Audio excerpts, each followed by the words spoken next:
ಮತ್ತು ಇದು ಪೂರ್ತಿಯಾಗಿ ನಿಶುಲ್ಕ, ಇದಕ್ಕೊಂದು ದುಡ್ಡು ಫೀ ಕೊಡೋಂಗಿಲ್ಲ. ಆಮೇಲೆ ನಿವಾಸಿ ಅಲ್ಲೇ ಇರಬೇಕು. 8ರಿಂದ ಮೇಲೆ 10ರಿಂದ ಒಳಗೆ ಈ ಮಕ್ಕಳು ಬಂದರು ಅಂತಂದ್ರೆ 12 ವರ್ಷಗಳವರೆಗೆ ನಮ್ಮ ಗುರುಕುಲದಲ್ಲಿ ಅವ್ರು ಇರಬೇಕು. ಸುಮಾರು 150 ವಿಷಯಗಳನ್ನ ಅವ್ರಿಗೆ ಕಲಿಸ್ತೀವಿ. ಇಲ್ಲಿ ನಿಂತರ ದಿಗಂತದವರೆಗೆ ಏನು ಕಾಣಿಸುತ್ತೆ ಇದರೊಳಗಿಂದ ನನಗೇನು ಗೊತ್ತಿಲ್ಲ ಅನ್ನಬಾರ್ದು. ಅವ್ರ ಮನೆಗೆ ಹೋಗಾಗ ಮನೆ ಕಟ್ಟಂದ್ರೆ ಮನೆ ಕಟ್ಟಿರ್ಬೇಕು. ಕಾರ್ಪೆಂಟ್ರಿ ಮಾಡ್ತಾರೆ, ಅದರ ಸಲುವಾಗಿ ನಾವೊಂದು ಅವ್ರಿಗೆ ಆರ್ಟಿಸನ್ ಸೆಂಟರ್ ಓಪನ್ ಮಾಡಿ. ಎಲ್ಲಕ್ಕಿಂತ ಮುಖ್ಯವಾಗಿ ನಮ್ಮ ಹುಡುಗರು ಹಾರ್ಸ್ ರೈಡಿಂಗ್ ಮಾಡ್ತಾರೆ, ಕ್ಯಾಮೆಲ್ ರೈಡಿಂಗ್ ಮಾಡ್ತಾರೆ, ಬುಲ್ ರೈಡಿಂಗ್ ಮಾಡ್ತಾರೆ.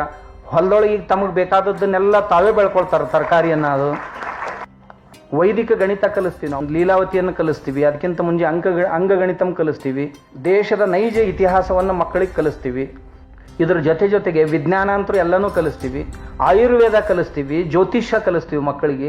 ಸಂಗೀತ ಶಾಸ್ತ್ರ ಕಲಿಸ್ತೀವಿ. 7-8 ಪ್ರಕಾರದ ಸಂಗೀತಗಳನ್ನು ಓದ್ತಾ ಇದ್ದಾರೆ. 60 ಬೇರೆ ಬೇರೆ ಧನುರ್ವಿದ್ಯೆ ಇವುಗಳನ್ನು ಓದ್ತಾರೆ. ಇದ್ರ ಜೊತೆಗೆ ಒಂದು ಸಂಕಲ್ಪ ಏನು ನಮ್ಮದು ಅಂದ್ರೆ, ಈ ಮಕ್ಕಳು 12 ವರ್ಷಕ್ಕೆ ಮನೆಗೆ ಹೋಗುವ ಹೊತ್ನಾಗ ಒಬ್ಬ ವಿದ್ಯಾರ್ಥಿಗೆ 5 ಲಕ್ಷ ರೂಪಾಯಿಗಳನ್ನು ಕೊಟ್ಟು ಕಳಿಸ್ಬೇಕು ಅಂತ.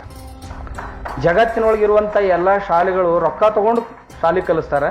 ಇದು ರೊಕ್ಕ ಕೊಟ್ಟು ಶಾಲೆ ಕಲಿಸೋದು. ನಾವು ಮನೆಗೆ ಹೋಗುವ ಹೊತ್ನಾಗ 5 ಲಕ್ಷ ರೂಪಾಯಿ ಕೊಟ್ಟು ಆ 5 ಲಕ್ಷ ರೂಪಾಯಿದೊಳಗೆ ವ್ಯವಸಾಯ ಸ್ಟಾರ್ಟ್ ಮಾಡ್ಬೇಕು. ಅವ್ನು ಮನೆಗೆ ಹೋದ ತಕ್ಷಣ ಅವ್ನು ಹೋದ ಕೂಡಲೇ 4-6 ಮಂದಿಗೆ ನೌಕರಿ ಕೊಡ್ಬೇಕು.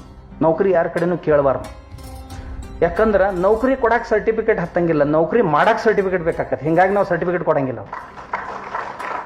ಶಿಪಾಯಿ ಆಗಬೇಕಾದ್ರೂ ಸರ್ಟಿಫಿಕೇಟ್ ಬೇಕಾಗತ್ತೆ, ಮ್ಯಾಟ್ರಿಕ್ ಪಾಸ್ ನಾಪಾಸ್ ಏನರ. ಅಂಬಾನಿ ಆಗ್ಬೇಕಾದ್ರೆ ಏನೂ ಸರ್ಟಿಫಿಕೇಟ್ ಬೇಕಾಗಿಲ್ಲ, ಏನೂ ಹತ್ತಂಗಿಲ್ಲ.